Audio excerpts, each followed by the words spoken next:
Hey guys, DJ Lifestyle here, back with another video. This one is a long-ass documentary. It's regarding the UK and the British Overseas Territories, including the Cayman Islands.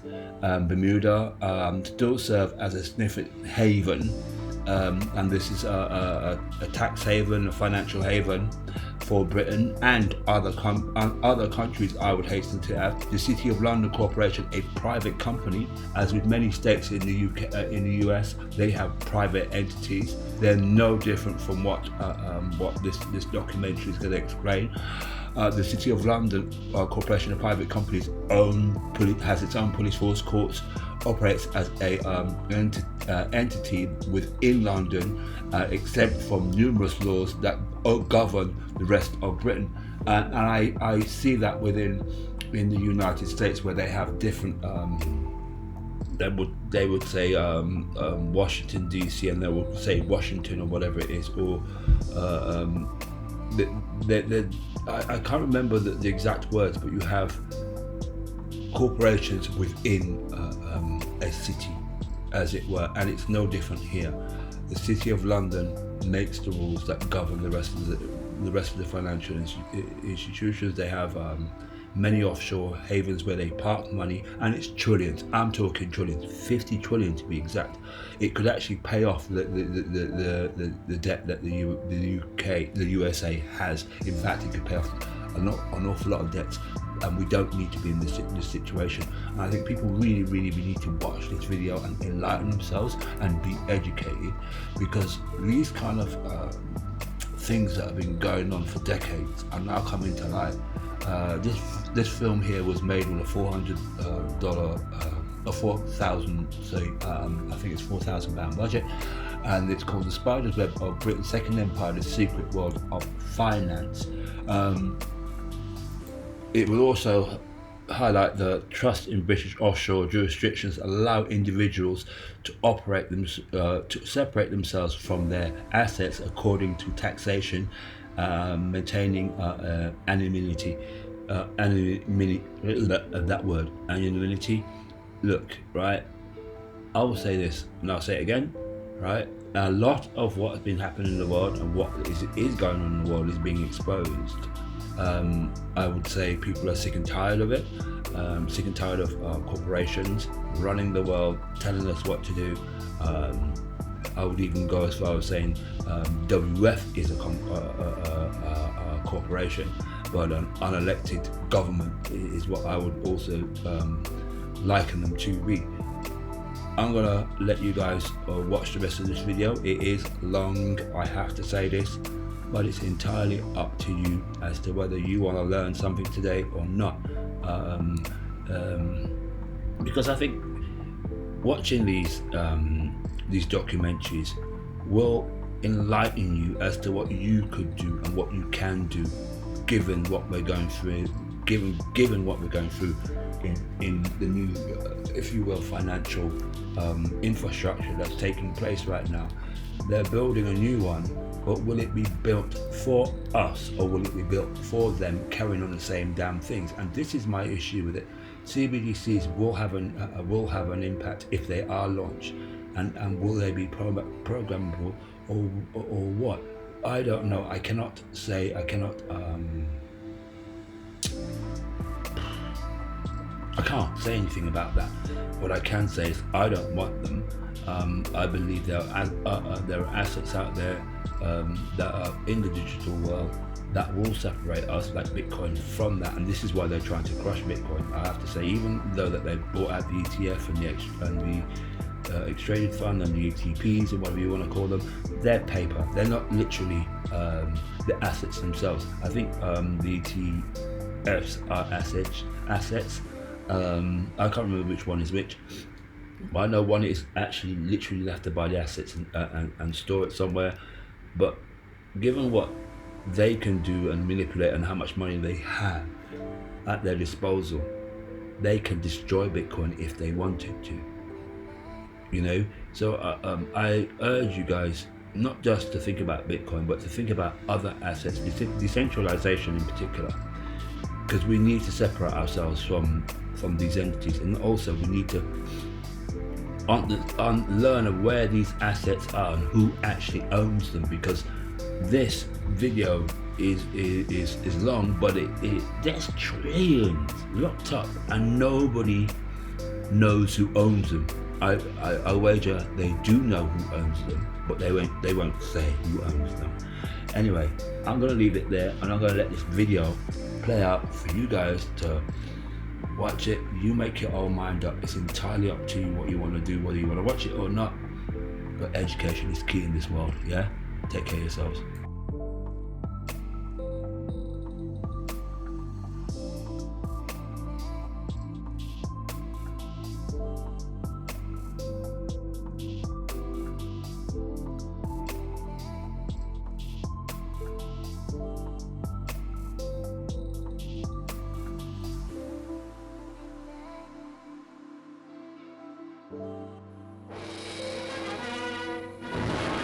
The British soldier. All around the globe you'll find him, from Gibraltar to Hong Kong. Everywhere he stands against the threatening years, staunch symbol of our common will to order.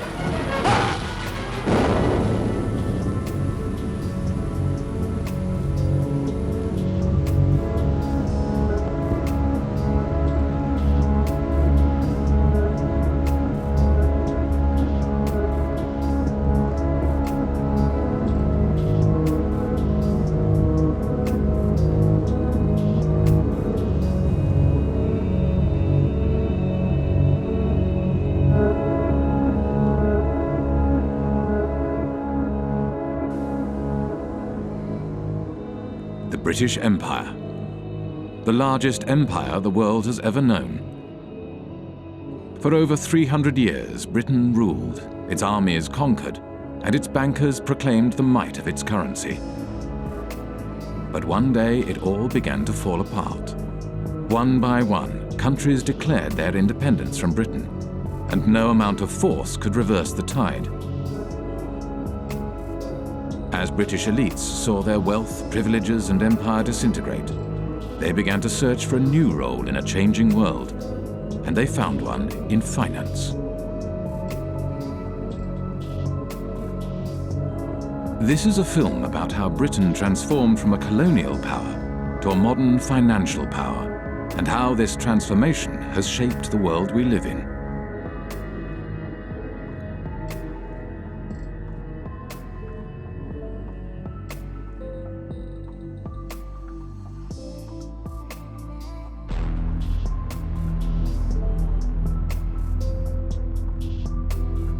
In the days of the British Empire, the City of London was the world's biggest global financial centre. The City of London was the kind of beating financial heart of the British Empire. The historians Kane and Hopkins call it the governor of the imperial engine. All these countries in the empire used to use the sterling currency, and the City of London was kind of the financier of this zone, not just inside the sterling zone, but outside the sterling zone as well. As Britain's empire declined, so too did the City of London. One British army truck is bombed, killing 2 soldiers and wounding 12. As rioting becomes daily more widespread on Cyprus, young people of high school age take an increasing part in the violence. Here, a group of girls are being dispersed after a rock-throwing battle with British military police. With the decline of empire, British commercial interests across the globe were under threat. In 1956, Egypt nationalized the Suez Canal.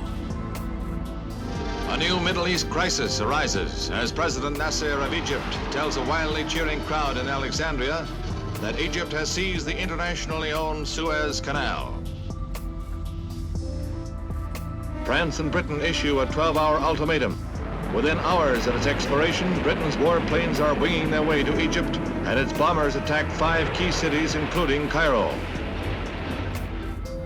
The United States was opposed to the invasion and put pressure on Britain and France to withdraw their troops. There will be no United States involvement in these present hostilities. It is our hope and intent this matter will be brought before the United Nations General Assembly. There, the opinion of the world can be brought to bear in our quest for a just end to this tormenting problem. Britain was humiliated. The Suez Crisis signified the end of Britain's role as one of the world's major powers. Following the crisis, there was a run on the sterling, on the UK pound. Some people suspect that the American government was encouraging this run on the UK pound. As financiers withdrew their money from Britain, the value of the pound decreased. To protect the value of the pound, Britain limited the bank's overseas lending. They were not able to invest abroad, and obviously they were unhappy. And we don't know exactly the context, but it's very clear that the banks or their representative made a representation to the Bank of England, which in itself was dominated by representatives from the banking industry. It seems that they have reached an agreement which was never written, that if the banks intermediated between two non-residents in a foreign currency, in that case the dollar, that this particular intermediation, this particular deal will not be considered by the Bank of England under its own jurisdiction. The banks began to create a market for dollars in London, called the London Eurodollar market.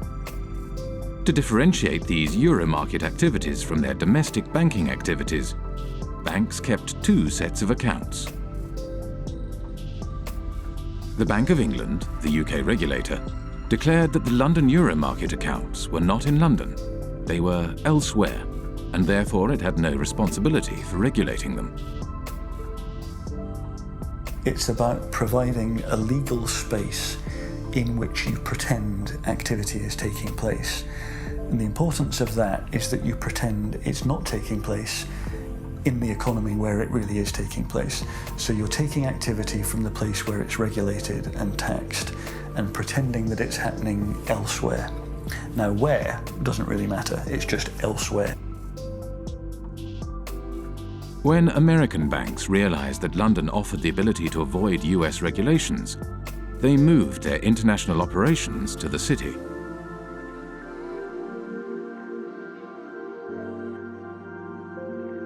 Around the same time as American banks were moving their international operations to London, another new kind of financial space began to emerge, far away from London, in Britain's overseas jurisdictions, the last remnants of empire.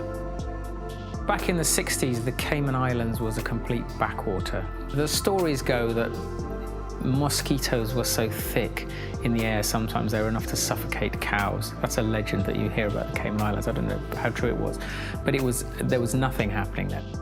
Accountants and lawyers from London arrived in the Cayman Islands and other British dependencies and began to draft a set of financial secrecy laws and regulations.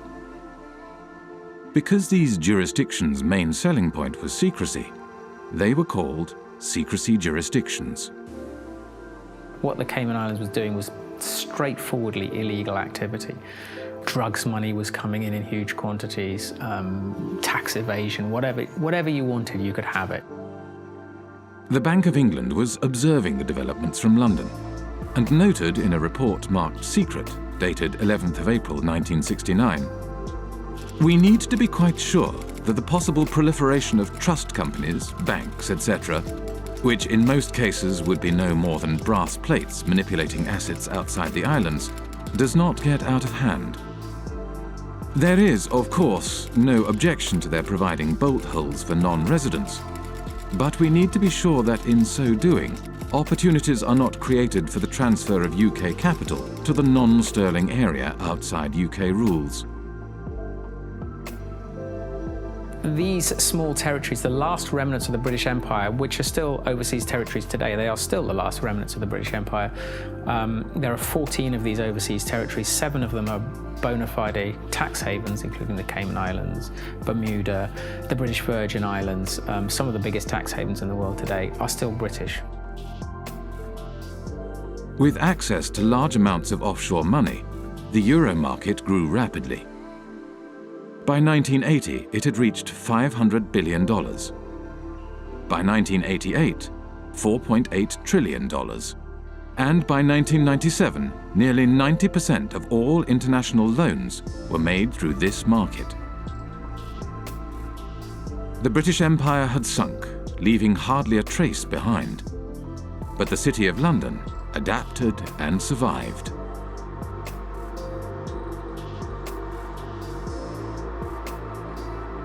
The City of London, London's financial district, is a peculiar place.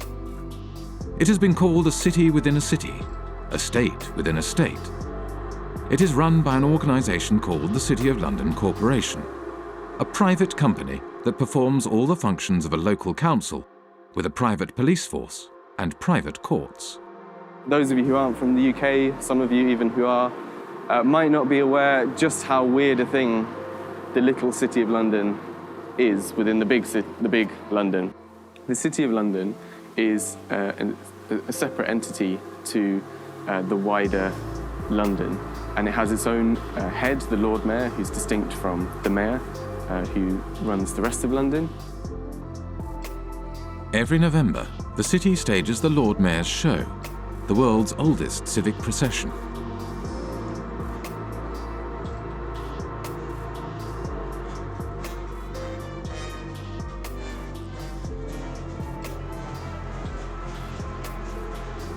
The City of London has long had this curious legal status because back in 1066, when William the Conqueror came over, the city was one of the only portions of England that he failed to conquer, and he struck a deal with the city in 1067 that allowed them to continue functioning.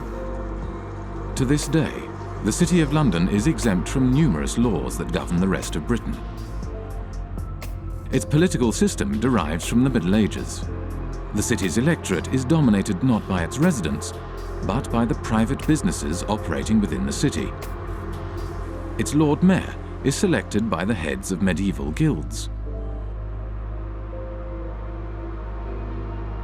They have a representative in the House of Commons called the Remembrancer. Apart from the clerks of the court of the House of Commons, he's the only unelected person there. All other lobbyists have to stop, in the lobby. They're not allowed past the lobby. The City of London has a permanent representative in the House of Commons, whose role is to report back to the City of London Corporation and to lobby Parliament on behalf of the city. The Corporation of London, clearly, it's a unique and interesting phenomenon that should have attracted many political scientists, political economists and economists. But I don't know of anyone who has studied systematically the Corporation of London and its impact on policy or economic policy. So we can only surmise. Some people assume or surmise that the Corporation of London is extremely powerful and is able in one way or another to shape British policy, particularly in financial matters. Clement Attlee, the Prime Minister after the Second World War, had something to say about the City of London Corporation. He did, yeah. So over and over again, we have seen that there is in this country another power than that which has its seat at Westminster. The City of London, a convenient term for a collection of financial interests, is able to assert itself against the government of the country. Those who control money can pursue a policy at home and abroad, contrary to that which has been decided by the people.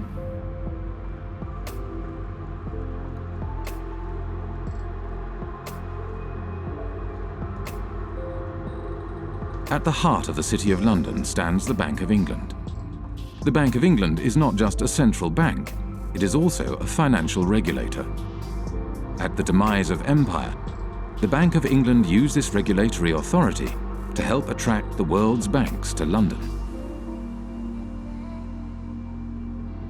In 1972, the Bank of England issued a license to the Bank of Credit and Commerce International, which set up its head office in London. Within 10 years, BCCI grew into the 7th largest bank in the world. 10 years later, BCCI was bankrupt. The deputy director of the CIA, Richard Kerr, said late today that the CIA did use BCCI to support CIA activities overseas. But BCCI had not just collaborated with the world's intelligence services. It had also engaged in extensive financial fraud, money laundering, and terrorist financing. BCCI constituted international global crime of a level that boggles the mind. BCCI was financing terrorism. The Bank of England knew it, says the report, but instead of supervising it properly, it tried to prevent the bank's collapse. I am saying very directly that the Bank of England had sufficient information in front of it to close BCCI 15 months earlier than it did. Millions of depositors were hurt in that process. Numerous whistleblowers from BCCI had contacted the Bank of England, yet the Bank of England did nothing. The Bank of England had plenty of time to intervene and investigate, but it did not do so because the tradition at that time, which still survives, is that, well, actually, you have to just kind of send hints and talk over lunch tables with the chaps regulating other chaps, and all would be well. Robin Lee Pemberton, the governor of the Bank of England at the time of the collapse of BCCI, commented, "The present system of supervision has served the community well. If we closed down a bank every time we found an incidence of fraud, you would have rather fewer banks than we do at the moment." London was a place for banks to engage in business that was not allowed elsewhere, where senior bankers did not have to worry about the consequences of their actions. This is one of the reasons why today there are more banks in London than in any other financial centre. In Britain, nobody goes to jail. No bankers go to jail. They generally don't.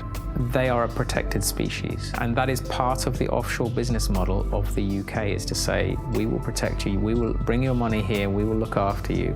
We're not going to put you in prison. We'll let you do what you want.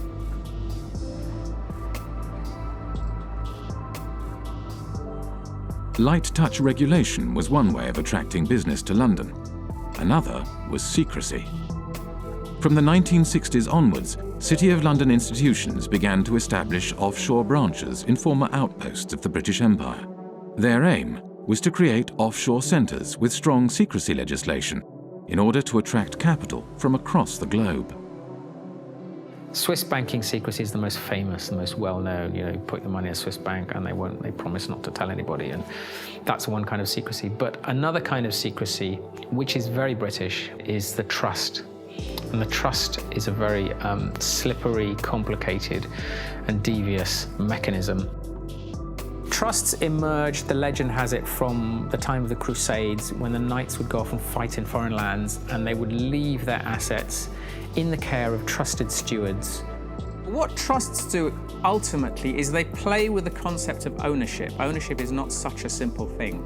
So the settlor, the knight in this case, would hand over the assets to someone who these days would be called a trustee. It's often a lawyer.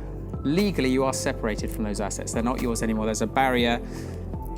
You can't be taxed on them. Nobody's going to find anything about your connection to these assets. In Britain's offshore jurisdictions, no qualifications are necessary to be a trustee. Anyone can set up a trust and act as a trustee. There is no registry of trusts. There are no bodies to certify that a trust has been set up. The only persons who know about the creation of this agreement are the trustee and the settlor. There's no obligation to register it. There is no financial reporting obligation of trusts. They're not required to put annual statements onto account anywhere. So actually trusts are, to all intents and purposes, invisible arrangements.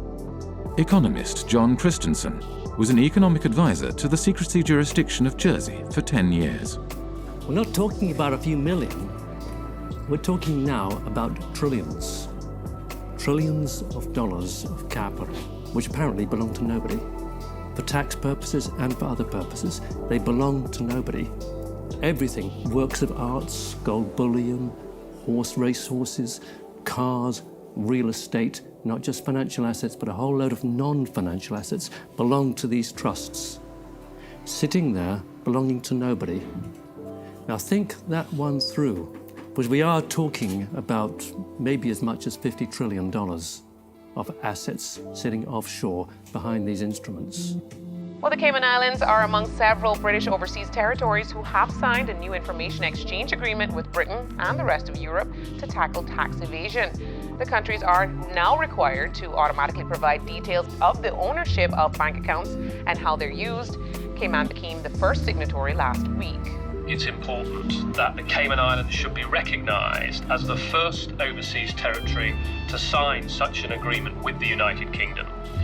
And I think this importantly reflects the constructive approach that the Cayman Islands has taken in delivering our shared objective of rooting out tax evasion. The trust lies at the core of the British secrecy model. They don't use banking secrecy. The Swiss use banking secrecy. The British, of course, are only too willing to kill off banking secrecy because they will then capture a larger market share. That's why the Brits are doing this. Trusts are the basic building block of Anglo-Saxon secrecy, and they form the basis from which complex offshore structures are created. Every secrecy jurisdiction offers a specific set of services, from trusts to shell companies to secret bank accounts and nominee directors. The combination of these services into complex structures, spanning multiple jurisdictions, enables the creation of secrecy structures that are almost impossible to penetrate. An offshore structure will often have a trust kind of sitting at the top of it. The trust will be here managing the assets, kind of controlling the assets.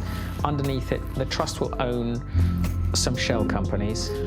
Each one might be in a different jurisdiction. So you might have a trust in one jurisdiction whose trustees are somewhere else, whose beneficiaries are somewhere else, which owns offshore companies somewhere else. Each of these companies might then own assets, so that they might own, a bank account, a racehorse, a yacht, a painting, a portfolio of shares or whatever. There are numerous variations of trusts and offshore secrecy structures.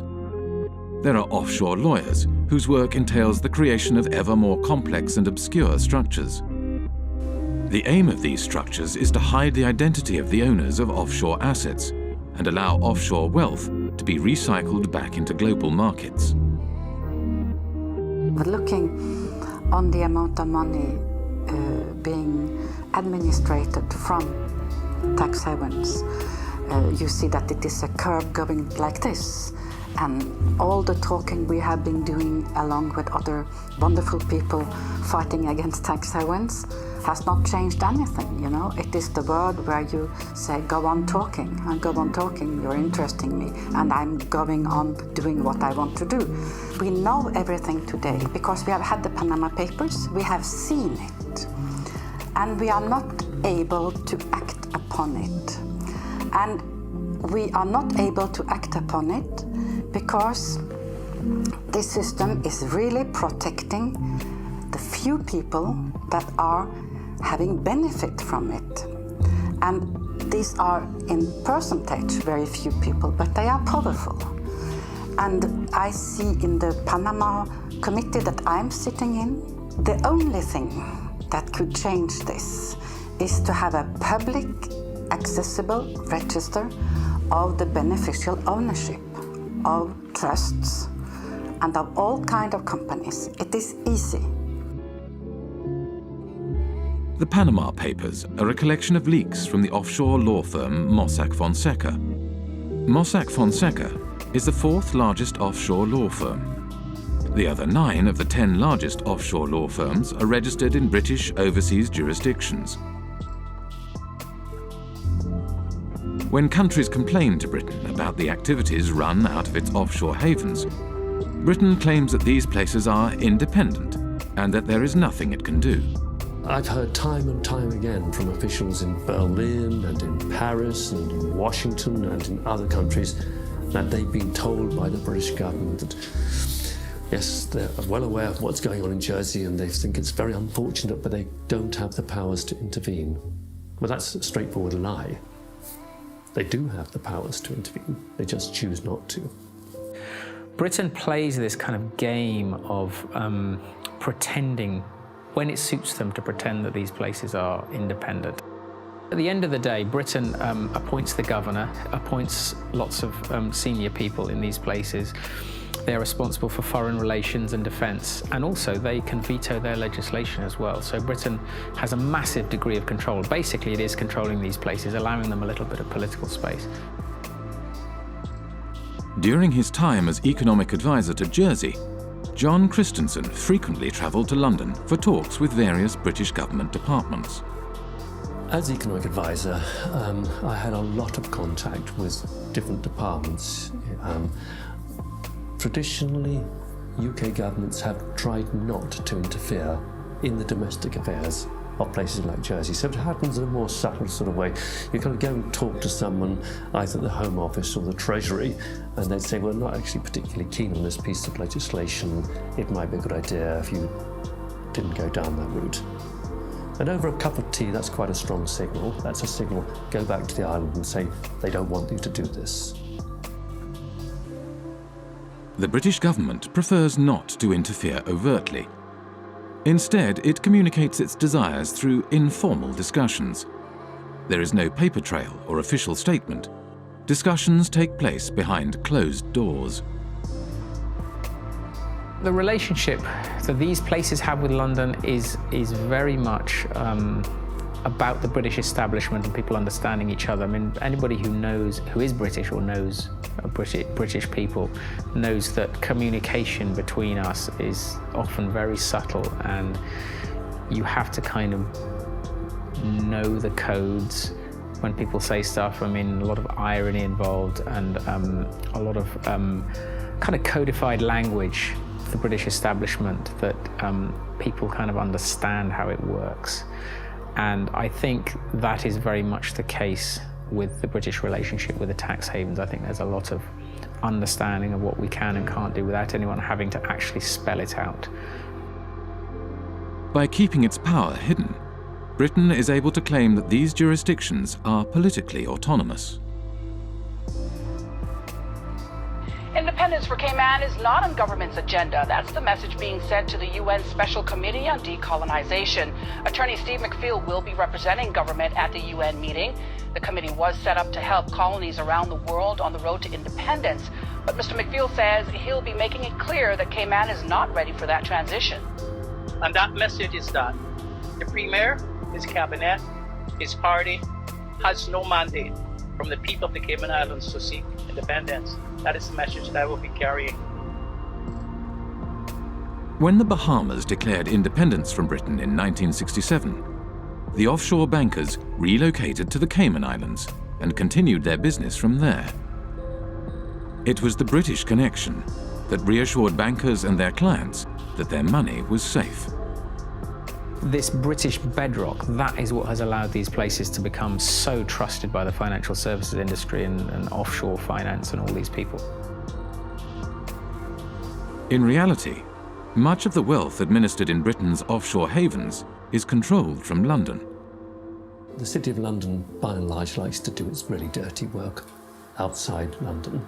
There might, heaven forbid, be a regulator who actually takes the job seriously and starts to prosecute them for fraud in London. So better to do the frauds offshore in Gibraltar or Jersey, where there's much less risk that a serious prosecution will ever happen. Deals are often discussed and concluded in London, but then registered offshore for tax, transparency, and regulatory purposes. What they allow the city to do is to get involved in dirty business, but then when the scandal hits, to say, well, they're kind of independent, there's nothing we can do about those places, that's not us, that's tax haven activity, and we're the city, you know, we're not involved in that kind of stuff. So it's an incredibly kind of convenient relationship. The City of London has shaped the way in which Jersey, Guernsey, and the British Overseas Territories have developed as tax havens. I see these places as the Frankensteins created by the City of London. Today, the UK is the world's largest provider of international financial services. The UK has an almost unique role in global finance. If you look at data The kind of data that we've constructed in the Financial Secrecy Index, you can see the relative shares of each country in the global provision of financial services exports. That's financial services to non-residents. Now, there are two big centres, and everything else is quite small in comparison. The two large centres are the United States, with around 19% of the global market, and the United Kingdom and its offshore jurisdictions, which have around 25% of the global market. And if you add to that other jurisdictions, ex-colonies, but recently independent, fairly recently, by which I mean Hong Kong, Singapore, maybe even Dubai and Bahrain, and Cyprus, then you reach a figure of nearly 40%. And I think that figure represents better the position of London in the global financial market.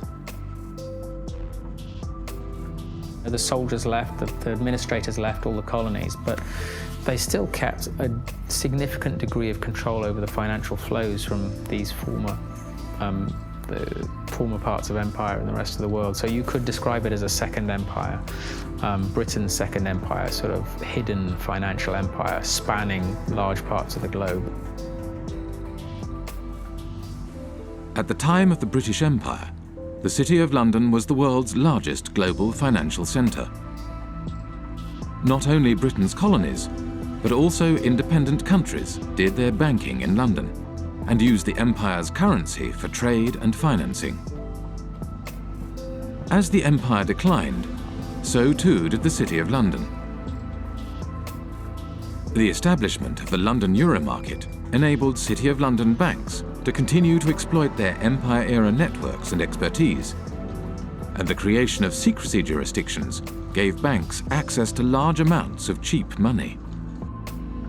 International banks from across the globe set up branches in London and Britain's offshore jurisdictions in order to take advantage of this new system. This system has taken the place of the occupation, up till 62. For France, I don't know for England, but about the same time. England were physically present in India, for instance, or in other colonies.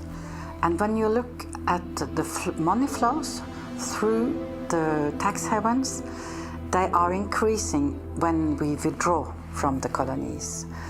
We are still plundering developing countries as former colonial powers. Wealthy individuals, organized crime, and corporations shifted their wealth offshore in exchange for secrecy and no tax. And as countries around the world began to deregulate and open their economies, it became ever easier to do so. Today, as much as half of all global offshore wealth may be hidden in Britain's secrecy jurisdictions. One of the losers is Africa, whose flight capital flows mostly into the modern British spider's web. I think it's no coincidence that Britain's offshore empire emerged more or less at the same time as the collapse of the former empire. We tend to think of Africa as being a huge net debtor to the rest of the world. But that was the extent of their debts at the end of 2008, 177 billion. The debt of sub-Saharan African nations stood at $177 billion in 2008. Yet the wealth these countries' elites had moved offshore between 1970 and 2008 is estimated at $944 billion, over 5 times their foreign debt. $944 billion. Do the maths. Far from being a net debtor, Africa, sub-Saharan Africa, is a net creditor to the rest of the world. As capital moved offshore, African nations borrowed money from international banks at high interest. Over time, these debts became so great that they may never be repaid. Secrecy jurisdictions were starving developing nations of their wealth and their tax revenues. For a long time, a lot of developing countries, including recently Ecuador, have been trying to set up a UN tax body which is of a higher value than what is currently there, which is the UN Tax Committee. And every time this has happened, it has gotten blocked. During the financing for development process in Addis Ababa last year, I think it was the UK and the US that blocked attempts again to set up this World Tax Organization. So why would they not want to have democratic decision-making in global decisions on how tax gets collected across borders? I don't understand this. As long as we have cross-border activity that involves both criminal and legal activity, as long as we're unable to separate the two, this is going to continue to be a problem. Western nations block attempts to provide greater transparency of international financial flows and the implementation of global standards for the collection of tax across borders, whilst elites in developing nations use offshore centres to hide their wealth offshore. The oil from Gabon has not benefited people in Gabon. And this is true for the copper in Zambia, for the gold in Mozambique or in Mali. They have benefited the company that do extract it and their shareholders. It has benefited the corrupt elite in the country. In developing countries, the offshore system of tax havens has facilitated the looting of these countries by their elites. It has enabled them to steal the money and keep it safe somewhere else. Illicit financial flows, because the anonymity that drives them creates incentives for people in positions of power to be corrupt. This is why there's a group of countries where development progress is so difficult. It's that the incentives of individuals and the ability to pursue them through all the mechanisms that underpin illicit flows outweigh the type of mechanisms that lead you to a powerful, representative, effective state that can start to deliver development.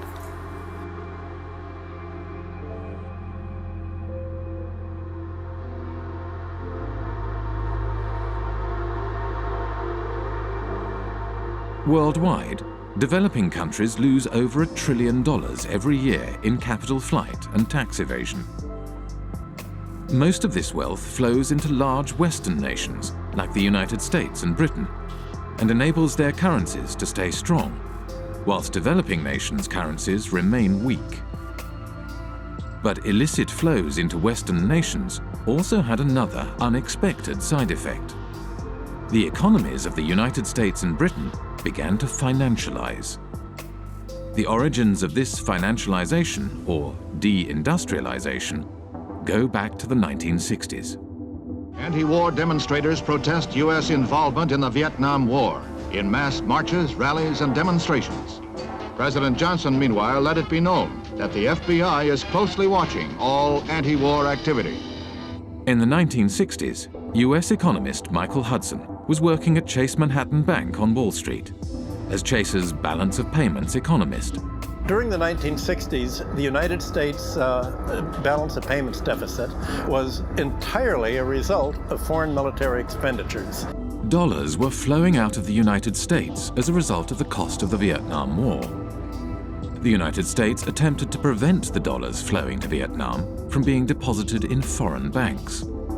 The government asked Chase to set up a branch in Saigon during the Vietnam War. And as you can imagine, it didn't have windows. It was sort of a fortress. It lost money, but the government went to Chase because it said, if you don't get this money that's being thrown off by the military in Vietnam, then it's going to go into French banks. It'll get to General de Gaulle, and you know what he's going to do every month. He's going to cash it in for gold. That's what the United States was trying to stop. The US was not successful in stopping the outflow of money, so it began to hatch a different plan. In 1967, Michael Hudson was handed a memo by a former State Department employee In 1967, I was given by a former State Department employee in the elevator at Chase Manhattan a memo from the State Department urging that Chase Manhattan would take the lead in helping the United States become the Switzerland of the world, meaning the flight capital. The State Department, through Chase, asked me to estimate how much money do you think is available if America were to become the new Switzerland, and how do we do it? The plan was to organize offshore banking centers in the Caribbean and elsewhere, and the hot money wouldn't come directly into Chase because that wouldn't be nice and very legal. What happened was that the Latin American criminals, other criminals, drug dealers, all sorts of organized crime, would put their money in the offshore Caribbean banks, and these offshore banks would then deposit the inflow in the head office. By moving offshore dollars back into the United States, the US was able to stop the outflow of dollars and support the value of its currency. Every country looks to its foreign exchange rate, and the foreign exchange rate is not only imports and exports, it's capital movements.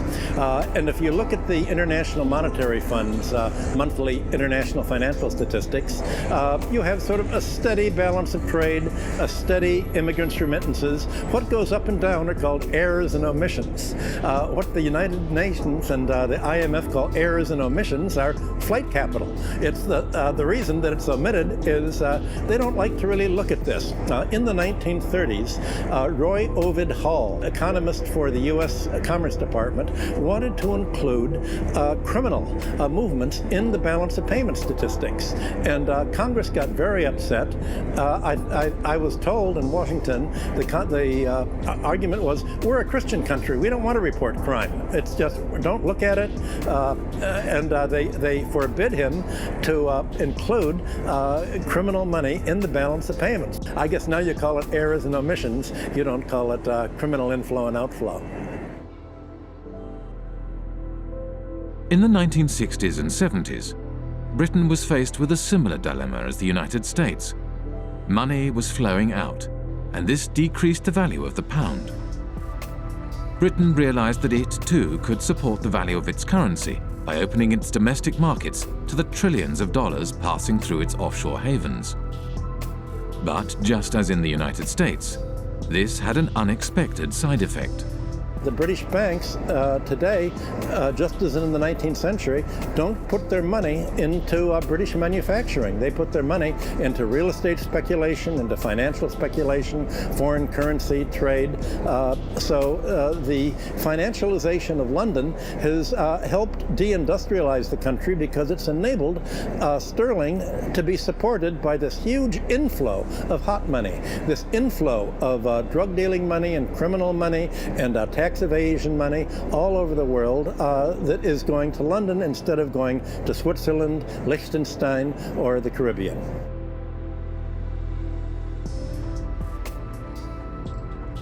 With the silent backing of the United States, Britain's offshore havens grew rapidly, and before long, the offshore system developed into the world's dominant international financial market. Few were aware how this market functioned. In 1986, economist John Christensen went offshore to investigate. He applied for a position at the Jersey office of one of the world's major accounting firms. But Deloitte & Touche, I was working in what's called company and trust administration, straightforward offshore stuff. I went offshore specifically to work in that area because that's where you're dealing with the offshore companies, the shell companies, the offshore trusts, and you're administering them.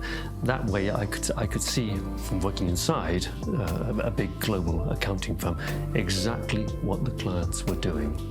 I had complete access to all the client files. And over the course of my period of working with Deloitte & Touche, I investigated over 100 of their clients offshore, and this is what I found. There were some insider traders, some market rigging, some avoiding disclosure of conflicts of interest, illicit arms trading, illicit political campaign donations, contract kickbacks, bribery, fraudulent invoicing, trade mispricing, and at the bottom, tax evasion. Okay?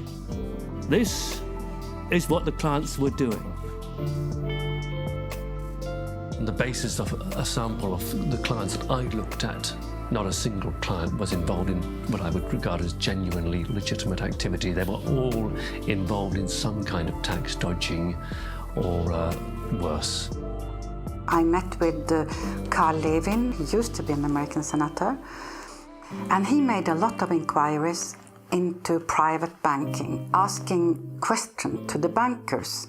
What do you think the percentage is among your clients that are using these companies for legitimate purposes?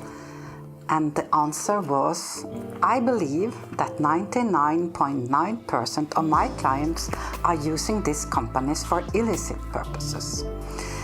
This is a reality.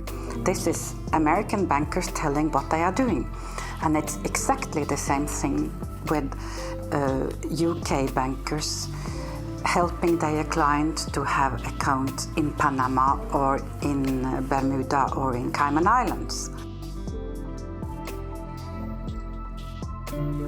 Secrecy jurisdictions are heavily used for fraudulent and grey area financial activities. Areas where secrecy is not just desirable, but a necessity. Legitimate financial activity has no need for the secrecy offshore havens provide, nor a desire to pay the high fees offshore banks and law firms charge. Today, close to half of the world's secrecy jurisdictions are British dependencies. In public, these jurisdictions claim they are transparent and their financial services sectors are engaged in legitimate financial activities. Our economy is not based on secrecy. It's based on transparency. It's based on a sound regulatory environment. It's based on good governance and good government with a British government legal system. That's what our financial institutions are based on. Well, tonight we have a response from the head of Cayman Finance after a group of U.S.-based anti-tax evasion activists announced plans to travel to Cayman to draw attention to what they feel is corporate tax evasion. Finance Chairman Mr. Richard Cole says he's encouraging the group to visit and says our financial sector has nothing to hide. I would say if anybody wants to come to Cayman to find out what's coming, what we do here, come on down. We have no secrets here. When I went to the Cayman Islands back in 2008, I think it was, I called the government spokesman and he said, okay, we have had an order from on high that nobody is allowed to speak to you. You are off limits. In 2011, journalist Nicholas Shaxson released Treasure Islands, a groundbreaking book about the offshore system. The author of a series of international media reports says he would welcome a debate with Cayman Finance Chair Tony Travers. Mr. Travers recently called Nicholas Shaxson an imbecile with the understanding of an 11-year-old. There are always going to be the politics of envy. Now, the politics of envy are exacerbated by imbeciles who don't actually understand what's going on in the Cayman Islands. I don't know what he's talking about. And furthermore, he doesn't know what he's talking about. The Cayman Islands is the 5th largest financial centre in the world. It hosts 80,000 registered companies, over 3/4 of the world's hedge funds, and $1.9 trillion in deposits. It has a population of 60,000, roughly equivalent to New York's homeless population. A strange mixture of characters populate the offshore world. British ex-public schoolboys, members of the world's intelligence services, global criminals, assorted lords and ladies, and bankers galore. With so much at stake for so many wealthy and powerful individuals, it may come as no surprise that Britain's offshore havens have developed their own curious mechanisms to prevent information from leaking out. For many people who work offshore and who don't like what they're doing, it's very hard indeed to dissent, because they will be attacked personally with a degree of viciousness which is quite extraordinary. Most of the time, the instruments of suppression are relatively sophisticated. You won't get promotion by doing this, or your family won't like it.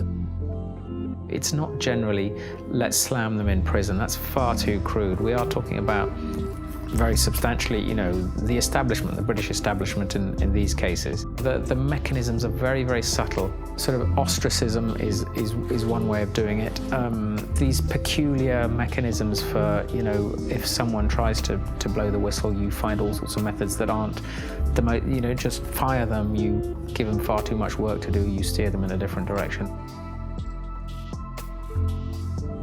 One person who is intimately familiar with how suppression works offshore is former Jersey Senator and Health Minister Stuart Sivray. In 2009, he leaked a report on a rogue nurse suspected of killing patients at Jersey's hospital. It all came to a head during a state's debate on Tuesday the 10th of March. Senator Stuart Sivray brought the sitting to a standstill, claiming Senator Jimmy Pershard had sworn at him and told him to go and top himself.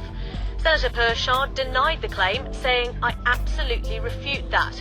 But less than a week later, he was forced to admit he'd lied. Senator Pershard has now admitted that on another occasion he did tell Senator Stuart Sivray to go and do everyone a favour and slit his wrists. I was arrested at my house one morning by 6 plainclothes police officers. There were another 2 specialist data search police officers on hand, and also another 2 police officers in full body armour with one of those battering rams they kind of use in drugs raids. So 10 police officers descended on me without a search warrant. The property was turned over from top to bottom. All of the computers were seized and searched. All kinds of private constituency data was stolen by the police. Shortly after we began filming, a police officer exited the police station. As he hurried past, he grinned at the camera. The officer was on his way to test the sirens on his motorbike, which he did at intervals throughout much of the remainder of the interview. When it came to prosecuting me, Stuart Sivray was prosecuted under the data protection law. Now, when the authorities were prosecuting me, I claimed that this was a legitimate public interest disclosure defence, and I, with an expert witness, was able to produce a set of reports that effectively destroyed the prosecution case. In reaction to this, the magistrates ruled that Stuart Sivray's defence case, that he had leaked the report in the public interest, would no longer be admissible, but continued to prosecute him all the same, without a defence case. Over the past 7 years, Stuart Sivray has been repeatedly taken to court and imprisoned 3 times.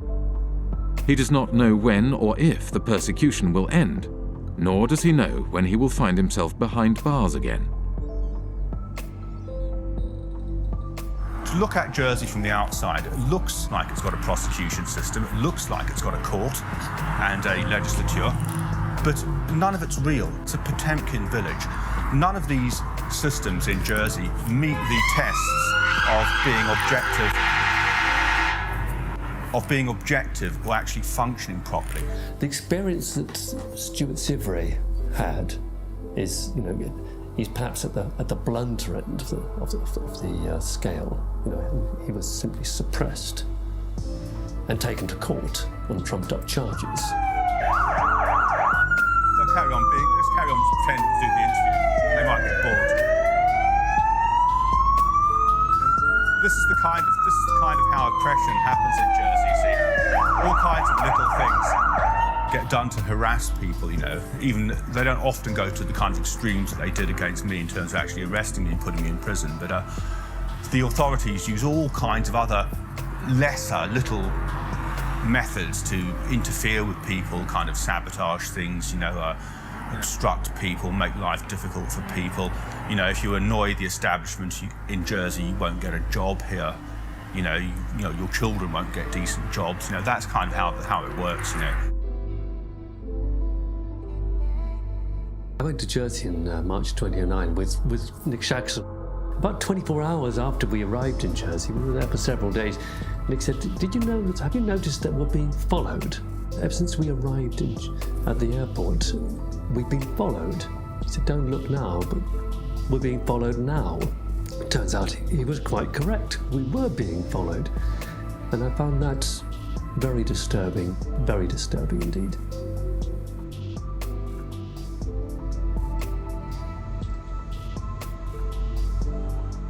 They have a saying in Jersey, if you don't like it here, there's always a boat in the morning. Jersey Finance promotional literature states, Jersey represents an extension of the City of London. It's where the City of London chooses to do many of the activities which they couldn't do in London itself. We're here just to talk about this one company called Appleby. I'll just read what they say on their website. Members of the firm, Appleby, have gone on not only to political office, but also in a number of centres, Bermuda, Jersey, the Isle of Man and the Cayman Islands, to senior judicial office.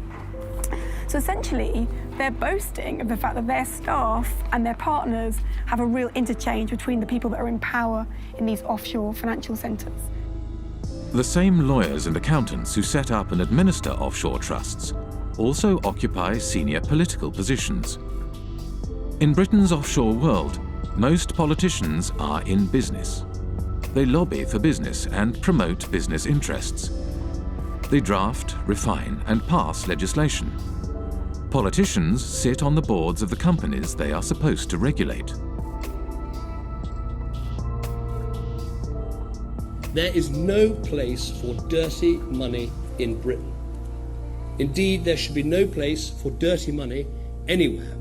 The challenge I'm laying down for every country today is to root out the rot of corruption, to ensure transparency over what your own companies are doing, require transparency for foreign companies in your country too, and work with us to spread this approach to transparency around the world. In public, British politicians claim they are cracking down on secrecy jurisdictions and corruption. But in practice, they do the opposite.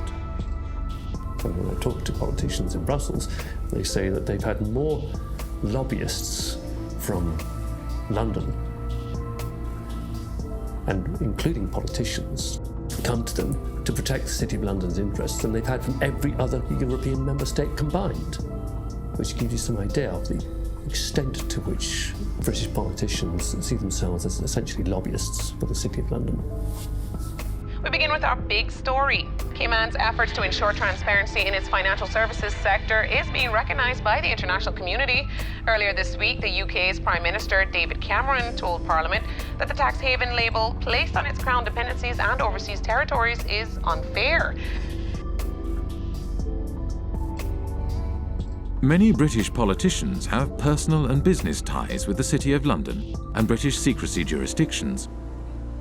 Former British Prime Minister David Cameron's father, Ian Cameron, was an expert in offshore funds and was involved in offshore trusts from the 1980s onwards. At this courthouse behind me here in St Helier, we found this. It's a document called a grant of probate, and it's attached to the English will of none other than Ian Cameron, David Cameron's father.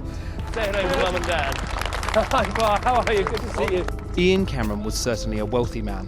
In 2009, his personal fortune was estimated by researchers for the Sunday Times Rich List at £10 million. Yet when Ian Cameron died in 2010, his estate was much smaller than might be expected, just £2.7 million. In many cases, it's the politicians and their cronies and their families and so on, and the business people who sponsor the political parties who are using these offshore services themselves. So they've got no personal interest in closing it down. If they wanted to close it down, they could do it tomorrow. The fact of the matter is they don't want to do it because they themselves are complicit with the process. If you come from the same kind of background, you know the right people, then all the kind of legal niceties will often fall away. You can get away with doing all sorts of things that they wouldn't just let any old person, you know, if you came knocking on the door saying, can you set up an offshore company to do this, they'd tell you to get lost. But if you're part of the networks, you can do these kinds of things. So that's a very important part of the whole system. Upper class British public school kind of establishment that has been there since, you know, for centuries. The British establishment, an old boys' network of privileged elites, had carved out a lucrative niche for themselves in the offshore world after the demise of empire. They transformed themselves from administrators of empire into financial handlers for the global elite and multinational corporations. As more money flowed offshore, societies around the globe began to feel the impact of the offshore world. The reality is not what you believe, that your prime minister has the power to decide on the future of your country. The power is hidden here. We have country after country around the world where the lack of financial transparency about taxation, about ownership, about corruption has undermined the extent to which governments deliver representative policymaking for their citizens. You know, we have extreme cases like the hiding of tax evasion by people in finance ministries in Greece, in France. But we also have this system that in general is geared towards anonymous company ownership, the anonymous ownership of properties across London, of half of the land in Scotland. You know, do we really think there's any circumstances in which governments work better, in which markets work better, in which the distribution of income and assets is better when we allow so much to be hidden? Who wants to not know who you're doing business with? Who wants their government to have people working for it, or to be led by people whose assets are hidden, whose financial transactions are conducted anonymously offshore? You know, this is a bad direction for the world. We need the citizens to understand what is happening, that they are the ones who is carrying the burden, and that some individuals having the power are exonerating themselves. Ordinary people are paying taxes, rich people are not.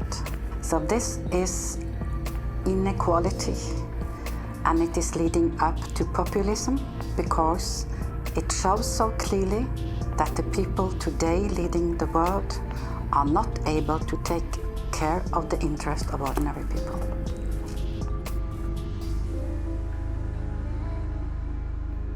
Back in the 60s and 70s, you know, tax evasion or pushing back against taxation, it was kind of seen as anti-establishment. So, you know, the Rolling Stones and Phil Collins, all these people kind of going offshore, going away.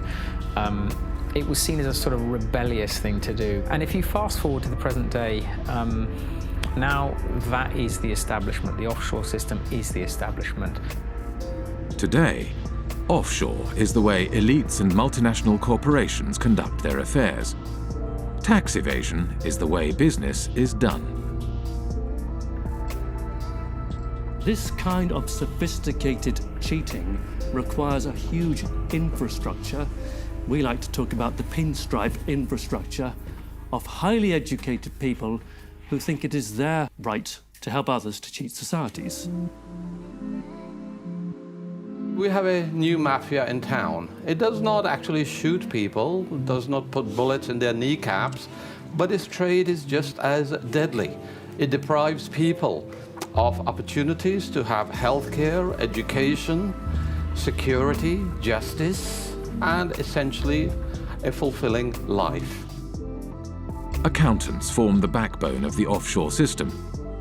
They administer the structures that allow individuals and corporations to shift their money offshore and evade taxes. There are about 2.5 million professionally qualified accountants on this planet. About 330,000 are in the UK.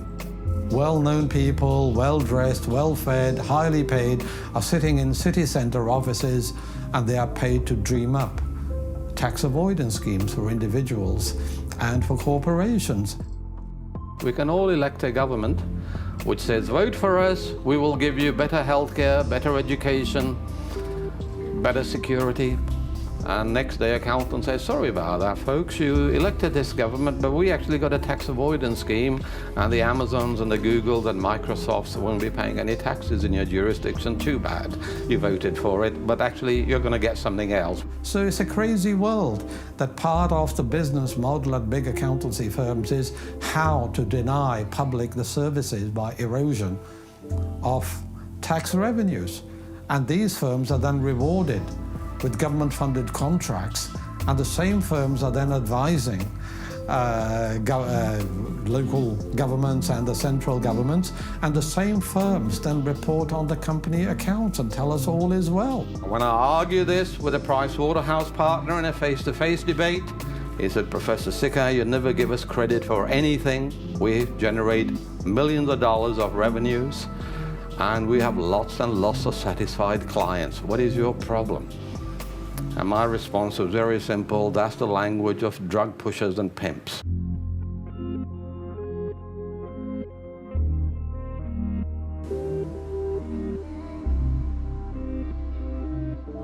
In Britain, a new breed of civil servant was rising to the top.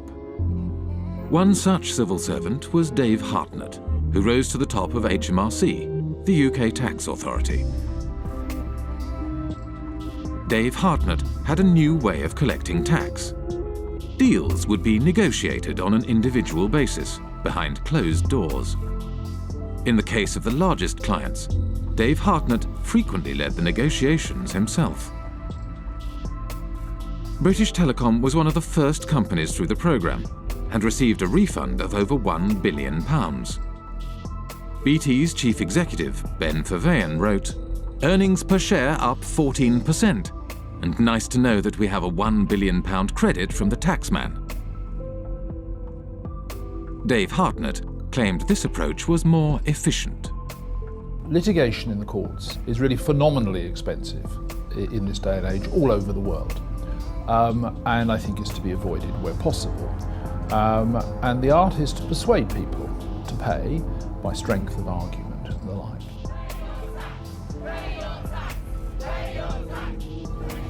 After protests erupted in 2011, the Treasury Select Committee questioned Dave Hartnett. Dave Hartnett claimed he could not give any information due to taxpayer confidentiality. What in statute prevents you from disclosing information to Parliament?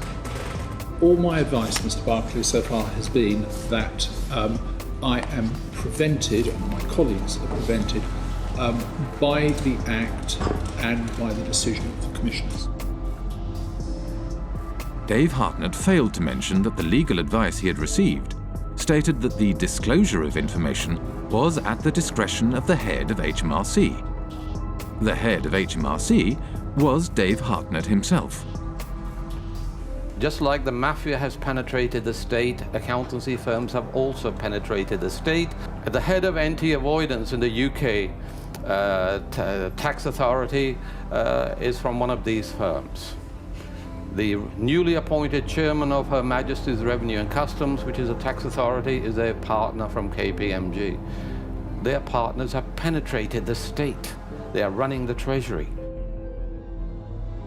Britain's financial services industry had penetrated the state and began to shape its laws for its own benefit. The degree of political capture by the City of London, by the big banks and the big law firms, is so enormous that the politicians have effectively become their spokespersons. With the government unwilling to act in the interest of the public, a group of protesters confronted Dave Hartnett at a private event in Oxford.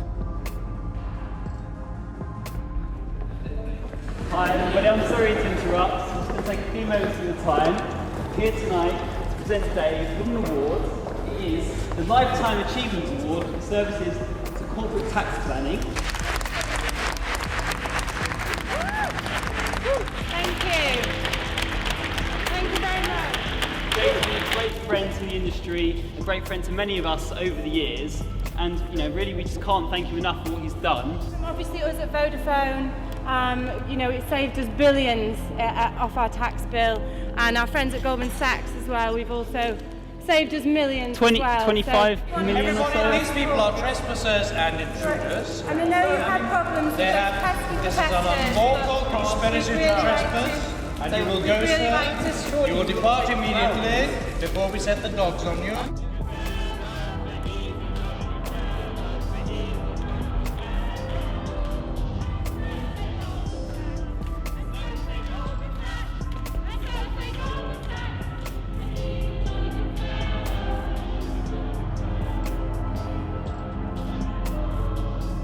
Go. You're trespassing. Okay. Sorry, please You're do trespassing, not. scum. Go.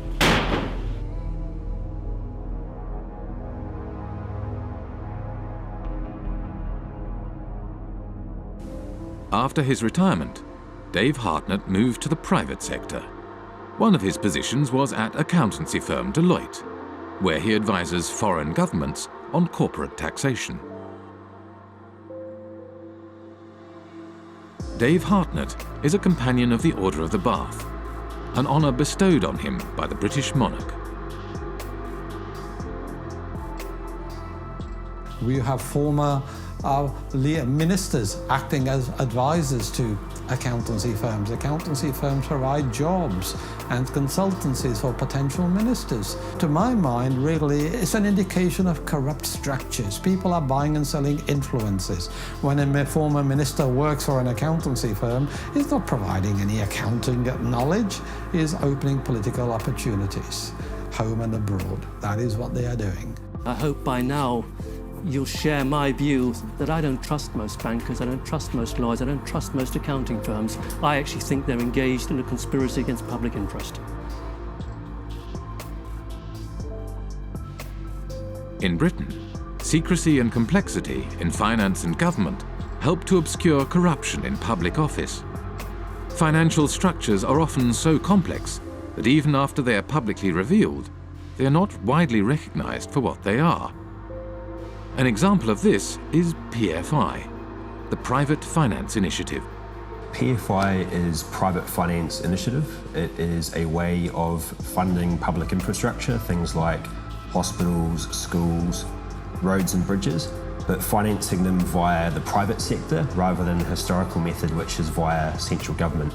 Over a period of 30 or 40 years, the amount of kind of repayment costs will be sort of 3 or 4 times higher overall than if you borrowed it from central government in the first place.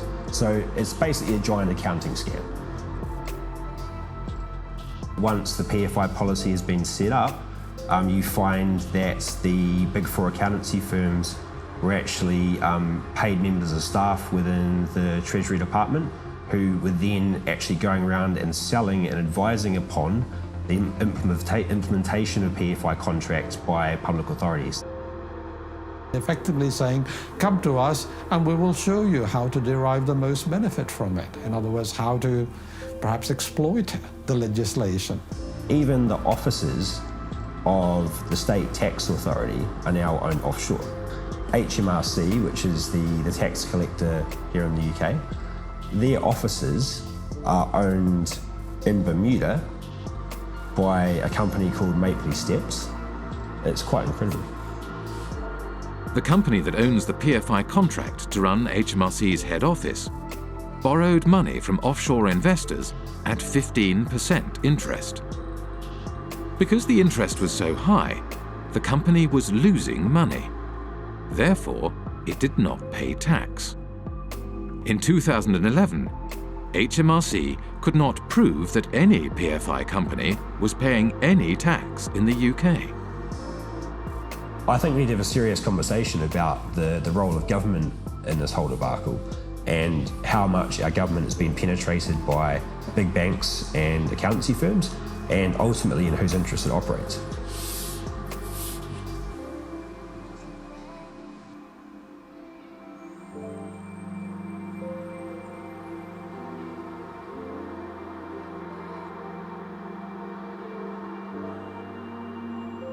The reason we were protesting outside the Africa PPP conference is that we wanted to make sure that citizens back in Africa should hear about the fact that such policies have been a complete failure here in the UK.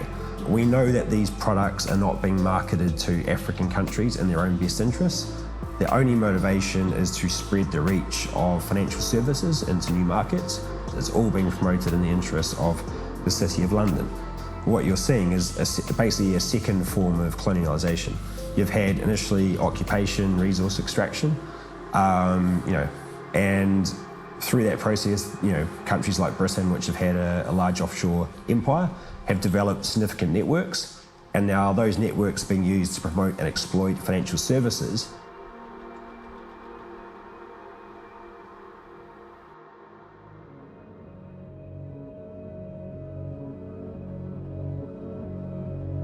The City of London was the beating financial heart of the British Empire. As Britain's empire declined, the city transformed itself from a hub operating the financial machinery of empire into a global financial centre. Former insignificant outposts of empire became the basis for a spider's web of offshore secrecy jurisdictions that captured wealth from across the globe and funneled it to the City of London. Today, 25% of international finance is conducted on British territory. Almost half of the world's secrecy jurisdictions are under British protection. Up to half of all offshore wealth may be hidden in Britain's offshore havens. Financial services is how Britain's elites make their money. And it is also where former government ministers, senior civil servants, and retired spooks from MI5 and MI6 receive lucrative consulting positions after their time in public service. Together, they have transformed Britain and its dependencies into the world's largest tax haven, harming development throughout the world and turning Britain itself into a country that serves, above all, the interests of its elites.